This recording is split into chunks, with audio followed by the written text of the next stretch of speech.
obstáculos rompidos por Jesus na ressurreição de Lázaro. E temos usado esse texto que é de João 11, 21 em diante.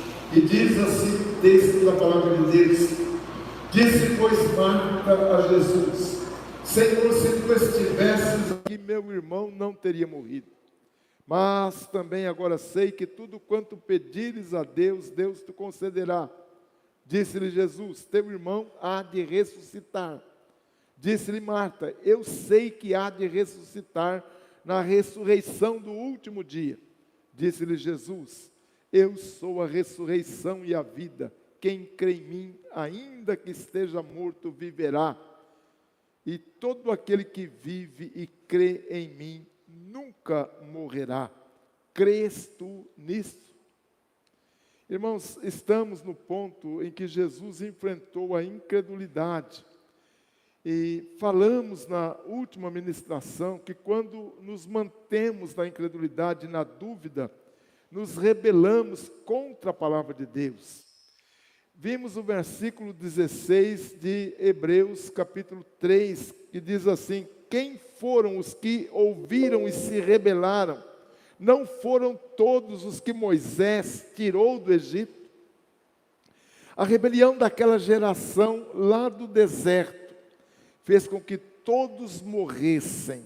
Ninguém adentrou a terra da promessa, a não ser duas famílias, a família de Josué e a família de Caleb. Exatamente porque esses não se rebelaram, mas toda uma geração, todo um povo se perdeu no deserto, porque houve uma rebelião da parte deles. Nós falamos também que o pecado maior de Saul foi o pecado de rebelião.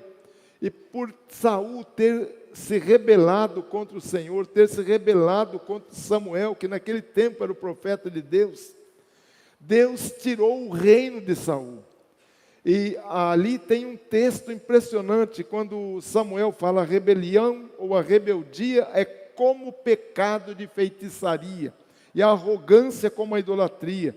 Assim como você rejeitou a palavra do Senhor, ele o rejeitou como rei.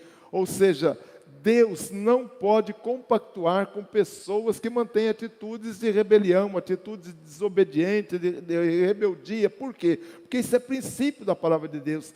E pessoas que agem assim, queiram ou não, elas estão agindo sob influências de demônios. Porque é o que diz esse texto. Que a rebelião é como o pecado de feitiçaria. O que é feitiçaria, senão o trabalho dos demônios, o trabalho dos espíritos malignos? E essa rejeição de Deus, muitas vezes, ela traz consequências terríveis.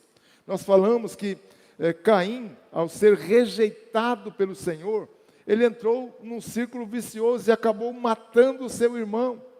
Por quê? Porque ele apresentou uma oferta não adequada ao Senhor, e Deus não recebeu aquela oferta, e por Deus não ter recebido a oferta, houve uma rejeição da parte do Senhor, e essa rejeição em contrapartida provoca um ódio tremendo em Caim, e ele despeja esse ódio no seu irmão, matando o seu irmão. Veja como uma coisa vem puxando a outra.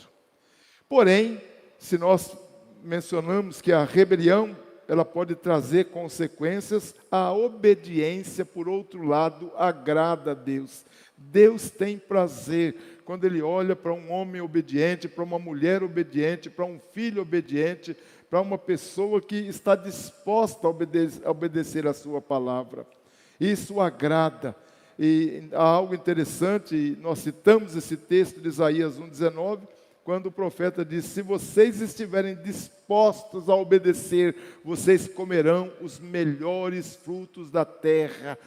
Isso significa que os que são rebeldes não vão conseguir comer os melhores frutos da terra, mas vão se contentar muitas vezes com nada, até com necessidades básicas. Portanto, rebelar-se contra Deus ou contra qualquer autoridade constituída de acordo com os princípios da palavra de Deus, implicará numa rejeição da nossa parte diante do Senhor. Por isso que Hebreus 3,15 fala: hoje, se ouvirdes a voz de Deus, não endureçam os seus corações, como fez o povo de Israel, quando se rebelou contra ele no deserto. Uma advertência aqui para nós. E hoje nós queremos falar sobre o último ponto desta mensagem, que é o seguinte: quando nos mantemos na incredulidade e na dúvida, aqui é o pior, perdemos as promessas, ou perdemos as bênçãos de Deus. Versículo 19 desse capítulo 13 de Hebreus fala assim: vemos assim, foi por causa da incredulidade que não puderam entrar. Ou seja, eles não entraram na terra de Canaã, eles não entraram na terra da promessa por causa da incredulidade. E eu poderia dizer para você que ninguém vai entrar no céu por causa da incredulidade. É a fé que nos leva ao céu. Uma das razões pelas quais o povo de Deus peregrinou no deserto por 40 anos e não pôde possuir a terra foi a incredulidade. Ela fez com que eles perdessem as bênçãos. E a incredulidade, ela faz também com que nós percamos as bênçãos de Deus. Muitas vezes, por causa da incredulidade, nós nos tornamos vazios, nos tornamos secos e sem a vida de Deus em nós. Há um texto impressionante em Jeremias 2,13 que fala: o meu povo cometeu 2 pecados, ou 2 crimes. Eles me abandonaram a mim, a fonte de água viva, cavaram suas próprias cisternas rachadas que não retêm água. De acordo com essa profecia de Jeremias, o povo de Deus, ali do Antigo Testamento, em razão da incredulidade, comete então 2 pecados. Um deles abandonar o Senhor, outro cavar cisternas próprias. E a cisterna própria, que é aquela cavada na nossa força, que não tem a unção de Deus, não tem nada. Você pode até aparentemente estar trabalhando na obra, mas você está trabalhando com as suas forças, não com o que vem de Deus. Isso é uma cisterna furada. E algo que a gente precisa entender aqui, é que não somente a gente perde a vida de Deus quando a gente cava a própria cisterna, mas quando nós abandonamos ao Senhor, nós ficamos sem rumo e sem a presença dEle, o que é uma coisa muito pior. Nessa situação, tudo aquilo que a gente faz é como essa cisterna que não tem água. É como se você enchesse a caixa de água da sua casa e a hora que você vai tomar banho está vazia. Cadê a água? Mas algo interessante aqui, irmãos, é que essa água, ela tem muito a ver com Jesus. Lembra que Jesus disse para aquela mulher, junto ao poço: quem beber da água que eu lhe der, nunca mais terá sede. Pelo contrário, a água que eu lhe der, se tornará nele uma fonte de água que jorra para a vida eterna. Ou seja, essa fonte é Jesus. E quando nós cavamos a nossa própria cisterna, vai acontecer isso. De uma certa forma, nós figurativamente podemos dizer que estamos sem Jesus, ou que a água da vida não chegou até nós, ou que não está conosco no momento em que nós precisamos. Algo que eu quero colocar também nessa noite é que a incredulidade de coração foi que levou Tomé a receber uma das mais duras advertências da parte do Senhor. O texto que eu quero ler aqui rapidamente é João 20, 25 a 29, que fala o seguinte: os outros discípulos lhe disseram: vimos o Senhor. Mas ele lhes disse: se eu não vir as marcas dos pregos nas suas mãos, não colocar o meu dedo onde estavam os pregos, e não puser a minha mão ao seu lado, não crerei. Uma semana depois, os discípulos estavam outra vez reunidos ali, e Tomé com eles. Apesar de estarem trancadas as portas, Jesus entrou, pôs-se no meio deles e disse: paz seja com vocês. E dirigiu-se a Tomé, dizendo: coloque o seu dedo aqui, veja as minhas mãos, estenda a mão e coloque do meu lado, pare de duvidar e creia. Disse-lhe Tomé: Senhor meu e Deus meu. Então Jesus lhe disse: porque me viu, você creu. Felizes são aqueles que não viram e creram. Irmãos, o grande erro de Tomé foi querer ver as marcas dos pregos nas mãos do Jesus ressuscitado, tocar essas marcas, apalpar o lado ferido de Jesus pela lança do soldado, para ver se de fato a marca daquele ferimento estava ali. Ele queria fazer isso para ter a certeza de que Jesus havia ressuscitado. Irmãos, a verdadeira fé, ela nos leva a uma postura que não carece de qualquer prova física para validarmos a nossa crença. Quando nós precisamos de provas físicas, é porque nós não estamos vivendo a fé da palavra de Deus, a fé das Escrituras. Porque de acordo com Hebreus 11:1, a fé é a certeza daquilo que esperamos e a prova das coisas que não vemos. Ou seja, a fé autêntica espera por coisas e fatos reais que ainda não aconteceram, mas que antecipadamente nós estamos enxergando. Elas não são vistas ainda, mas pelos olhos da fé nós estamos enxergando. Muitos homens e mulheres de Deus, de qualquer tempo, inclusive os da Bíblia e fora da palavra de Deus, que assim agiram, eles foram contemplados com coisas extraordinárias da parte de Deus, embora alguns deles até mesmo tenham morrido antes de alcançar aquilo que eles esperavam alcançar. E ali em Hebreus tem um texto bem interessante falando desses homens, dizendo: todos estes ainda viveram pela fé e morreram sem receber o que tinha sido prometido. Viram-nas de longe, e de longe as saudaram, reconhecendo que eram estrangeiros e peregrinos na terra. Um desses exemplos, ali de Hebreus 11, esse texto é de Hebreus 11, um desses exemplos é o exemplo de Moisés. Quando ele deixa o Egito para ir para Midian, junto a um homem chamado Jetro, e mais tarde ele veio se tornar genro desse homem. E é interessante esse texto, fala que pela fé ele sai do Egito, não temendo a ira do rei, e perseverou, diz o texto, porque ele viu aquele que é invisível. Como é que eu posso ver o invisível? Mas Moisés viu o invisível. O invisível é algo que a gente não pode ver, não pode tocar, mas ele viu. Ou seja, ele deixou o Egito, onde poderia até mesmo ser sucessor ao trono, para pastorear ovelhas que não eram suas. Por 40 anos ele ficou ali, simplesmente porque ele enxergou o invisível.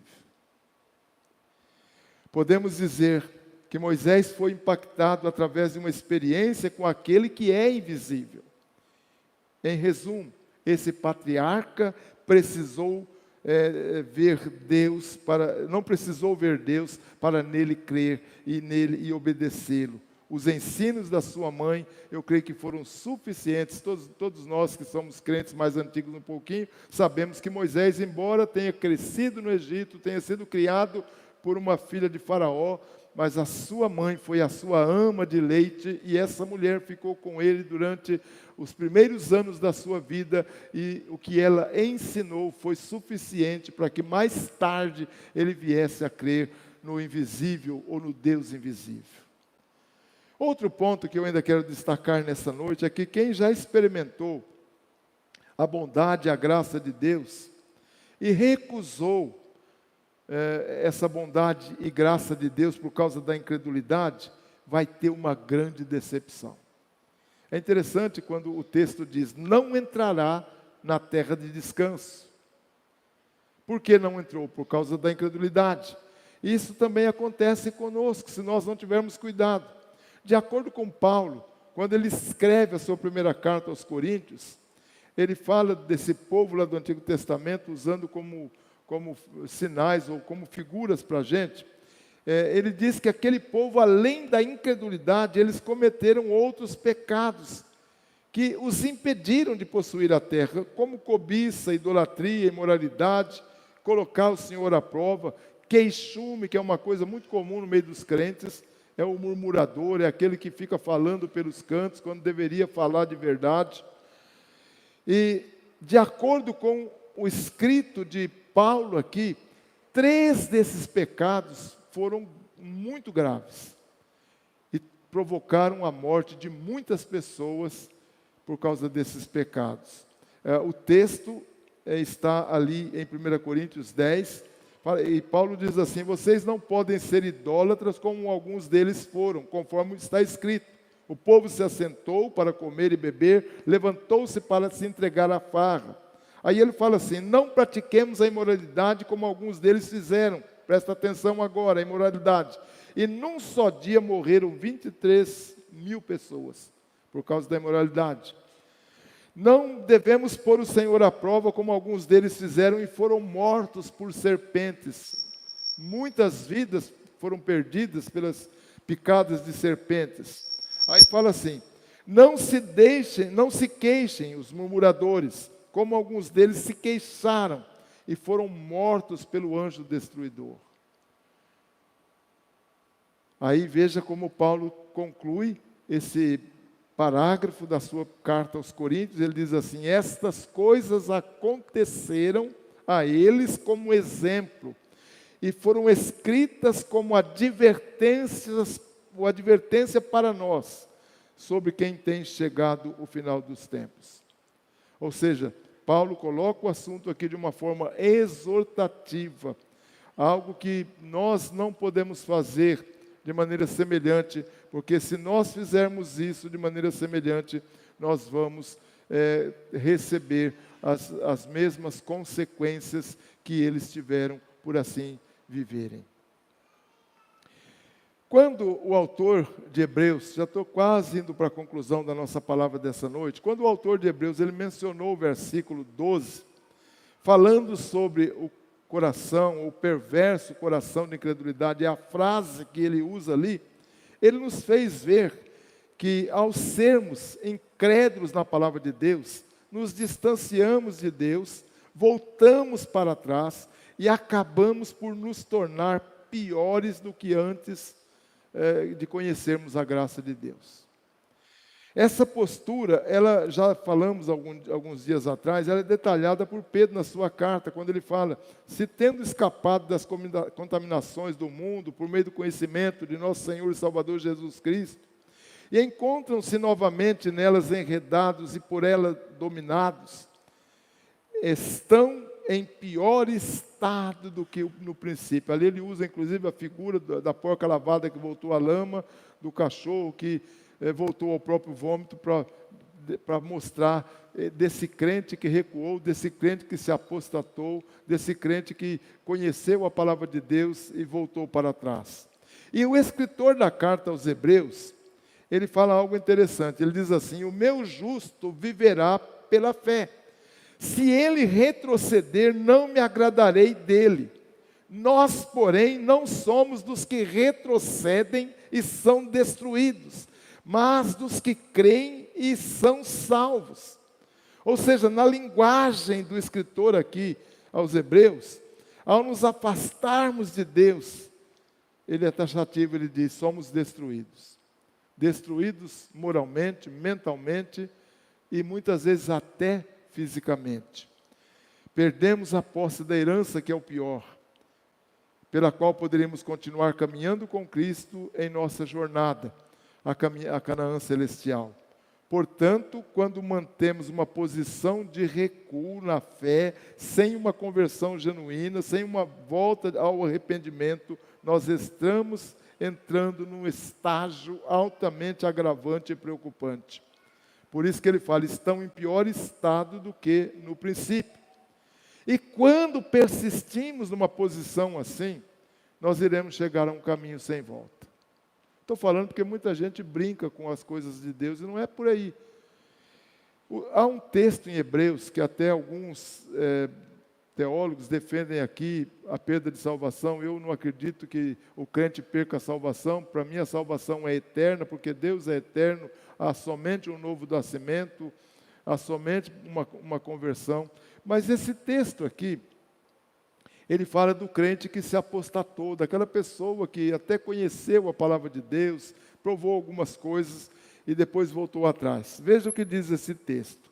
Ora, para aqueles que uma vez foram iluminados, provaram o dom celestial, tornaram-se participantes do Espírito Santo e experimentaram a bondade da palavra de Deus e os poderes do mundo que há de vir, e caíram, presta atenção agora, que o escritor fala. É impossível que sejam reconduzidos ao arrependimento, pois para si mesmos estão crucificando de novo o Filho de Deus, sujeitando-o à desonra pública. É interessante a palavra impossível que aparece nesse texto, ela vem de um termo grego, o termo adunatos, que tem o significado de alguém sem força, impotente, fraco, incapaz, sem qualquer poder. Se entrarmos aqui no mérito dessa questão de perda de salvação, sem entrarmos, evidentemente, no mérito da questão da perda de salvação, defendida por algumas correntes teológicas, não por nós, batistas, podemos dizer que se trata de uma apostasia sem volta. Os que entram por esse caminho se tornam algozes crucificadores do Senhor Jesus novamente e levam Jesus à vergonha. Quantos crentes que um dia estiveram sentados nesses bancos, passaram pelas águas do batismo, hoje estão no mundo, na sujeira, na imundície. Esse texto diz que essas pessoas crucificaram Jesus novamente e estão expondo Jesus à vergonha. Não há coisa pior do que isso. Eu concluo dizendo que o verdadeiro cristão, ele não pode perder a sua herança de forma alguma. Nossa herança, irmãos, ela nos mantém na certeza de que em Jesus nós seremos conduzidos ao verdadeiro destino, isto é, à eternidade, a Jerusalém celestial, junto a Deus. Não podemos perder esse objetivo. Não podemos perder o foco. Vocês viram que Deus quer que nós creiamos. O meu justo viverá pela fé. Foi isso que o escritor da carta disse. Se ele recuar, eu não tenho prazer nele. Aqueles que estão recuando estão nessa condição. Mas quando a pessoa mantém essa posição, veja o que resta para essa pessoa no versículo 27, o último versículo, quase um dos últimos versículos do capítulo 10. Diz assim: mas resta uma terrível expectativa de juízo e de fogo, fogo intenso, que vai consumir os inimigos de Deus. Então, ser crente não é coisa fácil, não. É muito sério. Manter uma fé cristã não é fácil. Eu disse, acho que disse na outra ministração, que a palavra de hoje ia ser um pouquinho mais forte, por causa disso. Porque Deus não é Deus daqueles que recuam. Deus não é Deus daqueles que se apostatam. Mas Deus é Deus daqueles que são fiéis e perseveram até o último dia. Está lá em Apocalipse: ser fiel até a morte e dar-te-ei a coroa da vida. Aquele texto pode ter dois sentidos. Um dos sentidos é perseverar até morrer. Um dos sentidos é que também não é muito diferente. É que ainda que você tenha que morrer por Jesus, você vai permanecer fiel. Que Deus nos abençoe. Pastor Marquinhos, vamos orar.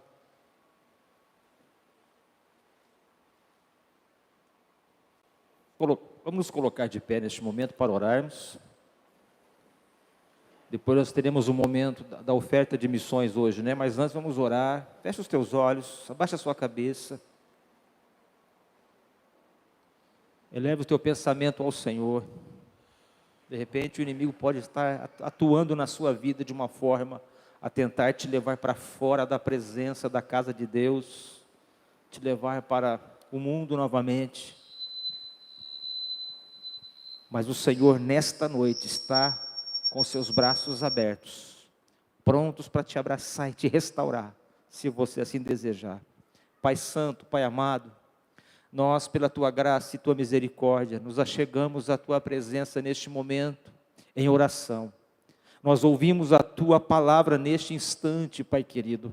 E eu te peço, Espírito Santo de Deus, que o Senhor esteja trabalhando profundamente nestes corações cada vida que aqui está hoje e que ouviu esta mensagem, cada um que pela internet ouviu agora ou ouvirá posteriormente na gravação, que o Senhor venha trabalhar de uma forma a produzir quebrantamento, produzir arrependimento de pecados e uma volta ao Senhor. Se alguém está desviado, está, Pai, longe dos teus caminhos, que o Senhor possa trabalhar para que ela venha aos teus pés e se reintegre à comunidade do povo do Senhor, venha se reconciliar contigo. E se há alguém que ainda não entregou efetivamente a sua vida a Jesus como seu Senhor e como seu Salvador, que assim o Senhor esteja operando nesses corações, para que esta vida venha hoje nascer de novo, venha se arrepender dos seus pecados e receber a bendita e eterna salvação em Jesus Cristo. E que todo o levante do diabo, todas as tentações, todas as retaliações malignas que vier contra esta vida, que o Senhor esteja pondo por terra hoje,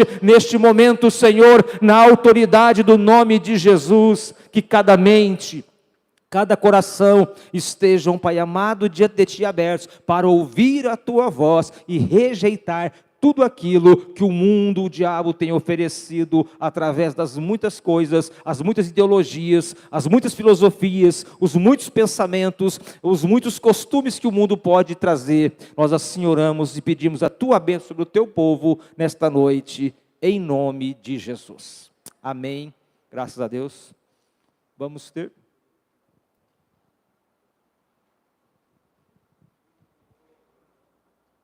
Vai ter um cântico agora, né?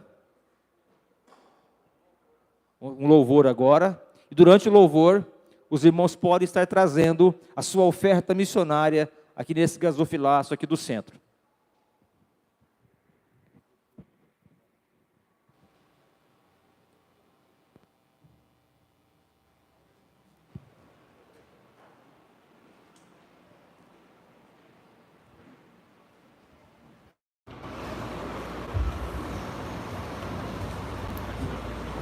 Beleza. Não, tirou também.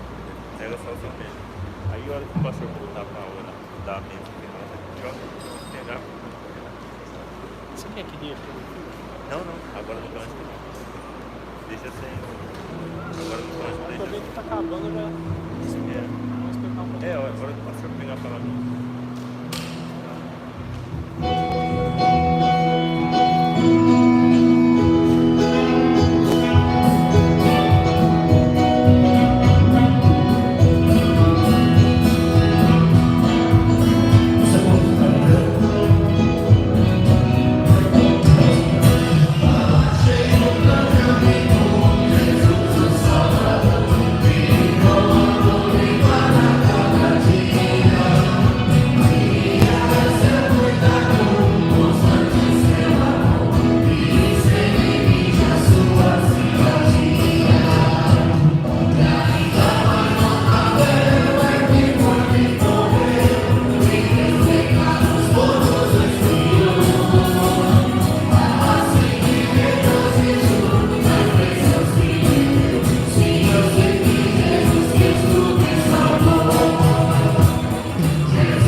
Deus e Pai, nós entregamos agora essas ofertas do Senhor. Abençoamos cada irmão que nesta noite contribuiu para missões. E cremos, Pai, que este dinheiro, ele vai servir no sustento de missionários que estão espalhados no país.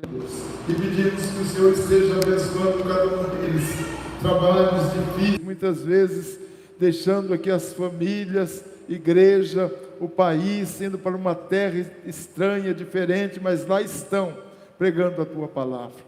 Deus, que o Senhor possa enviar agora a unção do Teu Espírito sobre cada um daqueles corações que estão servindo ao Senhor nessas terras estrangeiras e abençoando cada um deles, e que as nossas ofertas e as nossas orações possam chegar até eles, em nome de Jesus. Amém. Os irmãos podem sentar, e eu gostaria nesse momento chamar aqui à frente o Danilo e a Natália. Eles vão estar trazendo o Heitor. O Heitor é um milagre de Deus, né? Como também a Natália, e também a família, a irmã Laura, irmão Luiz. Vem a família, pode vir. Não sei se tem alguém da família do Danilo. Esse casal foi aqui de Viradouro, né? Hoje eles estão em Bebedouro, mas a Natália tinha desejo de trazer o Heitor para ser apresentado aqui, né? Vamos descer aqui embaixo, pastores. A vida do Heitor foi uma luta muito grande. A Natália ficou internada um tempo grande, né? Eu fui lá visitar, lá em Araraquara, no Hospital São Francisco, e quem viu a Natália como eu vi, eu voltei aborrecido e triste, porque eu falei, não tem como salvar a Natália, do jeito que a gente viu, né? Mas houve um milagre de Deus. Vocês não imaginam o que Deus fez nessa família. Foi um milagre muito grande. E o Heitor sendo cuidado ali pela avó, pelo Danilo, recém-nascido, com 10 dias. Aliás, o Heitor nasceu e ela foi praticamente internada. Então, o Heitor, nos primeiros anos, não pôde ter o aconchego da mãe, né? Mas está aí, olha que criança linda, né? Então, Danilo e Natália, parabéns. Vocês são abençoados de Deus, viu? Eu vou pedir para a igreja ficar de pé e a gente vai orar, colocando a vida do Heitor diante do Senhor, né? Que é um milagre de Deus mesmo, viu, gente? É um milagre de Deus. Nosso Deus e Pai, nós te louvamos, Senhor, e te agradecemos pela vida do Danilo, pela vida da Natália, ó Deus, pelo Heitor, pela filhinha, também pelo irmão Luiz, pela irmã Laura, esta família, Deus, que o Senhor tem sustentado há tantos anos. Nós conhecemos, ó Deus, esta família, e tem sido uma bênção. Ó Pai, irmão Luiz, que bênção de Deus que ele tem sido, o Senhor também tem sido com ele, mas nessa noite nós apresentamos o Heitor, e pedimos, toma esta criança nos braços.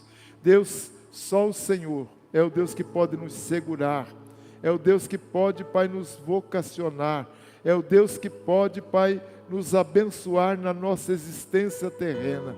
E nós cremos que neste momento o Senhor está tomando o Heitor nas mãos. E esta criança, Pai, por tudo que ela passou, nós cremos que o que ela vai ser tremendo, porque vai ser, ó Deus, um profeta do Senhor, numa geração que vai carecer de uma palavra da parte de Deus. E cremos e profetizamos isso na vida do Heitor, Pai. Assim nós oramos e te agradecemos, em nome de Jesus. Amém.